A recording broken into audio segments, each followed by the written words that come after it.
Lors de la rentrée académique, nos enseignants sont habituellement invités à réfléchir à leur pratique pédagogique, mais cette année, un concept inédit place la pédagogie entre parenthèses, bien que, et s'ouvre à un public plus large. C'était une toute première, aussi bien pour le thème, mais aussi pour l'ouverture aux étudiants. D'habitude, ce sont vraiment des ateliers qui s'adressent qu'aux enseignants et aux membres du personnel. Et cette année, on a voulu élargir le spectre et accueillir les étudiants en fait, qui le demandaient. Pour débuter cette belle journée réflexive, les invités ont pu découvrir un concept aussi convivial qu'original, la disco soupe. La disco soupe, c'est cuisiner en toute convivialité. Donc il y a un groupe de musique qui met l'ambiance musicale. Et à côté de ça, on invite les gens à venir cuisiner avec nous. En général, c'est des légumes invendus. Donc ici, des producteurs locaux, on prend les légumes qu'ils n'ont pas pu vendre. En l'occurrence, aujourd'hui, c'était ceux du Carrefour Paysan. Et à la fin, on fait la soupe et on la propose aux personnes présentes. En plein lancement de la semaine du commerce équitable, la province, le CNCD, le GAL Novarden, le Crier et d'autres acteurs locaux ont proposé au public HERS différents ateliers liés au développement durable, création de cosmétiques naturels, ciné-débat sur le bonheur. Et puis on avait des ateliers beaucoup plus pratiques sur l'argile, la création d'instruments de musique avec des produits qu'on a chez nous, des instruments de musique qu'on peut facilement créer avec nos objets du quotidien.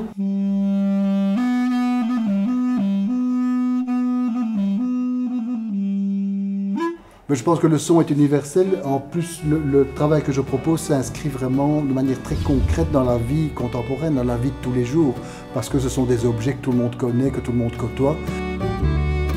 Quelque part entre pragmatisme et créativité se trouve Max van der Vorst, un inventeur d'instruments qui illustre à merveille l'intérêt des pédagogies actives. Un des messages vraiment non dits, on va dire, de ce travail-là, c'est que la musique, elle est partout.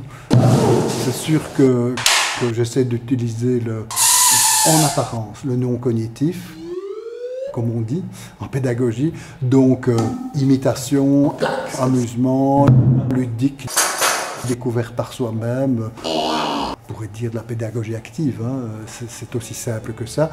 Avec une activité très bien structurée, mais ça ne se voit pas, parce qu'on passe du bricolage à la musique, à la parole, même on aurait pu aller jusqu'à une certaine théâtralité, on n'a pas fait faute de temps, mais dans un résidentiel d'une semaine, on arrive jusque-là, de mettre en scène, quoi. Comment est-ce qu'on va restituer ce que nous avons vécu à un public.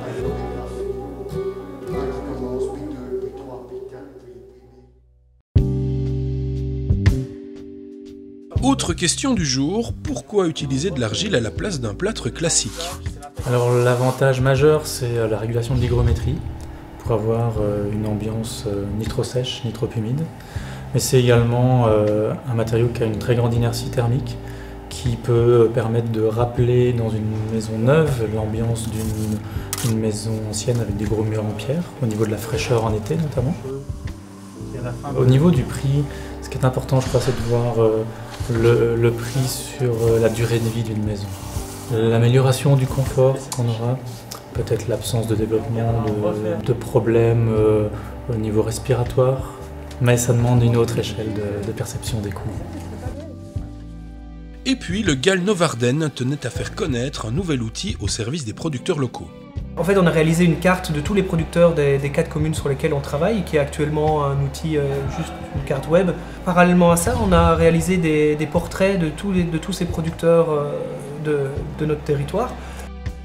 Conclusion de cet après-midi productive, les pratiques durables suscitent de plus en plus d'intérêt et deviennent pour certaines des normes. Répandre et diffuser ces pratiques font partie des missions de la HERS. Rendez-vous donc l'an prochain et bonne année à tous nos étudiants responsables.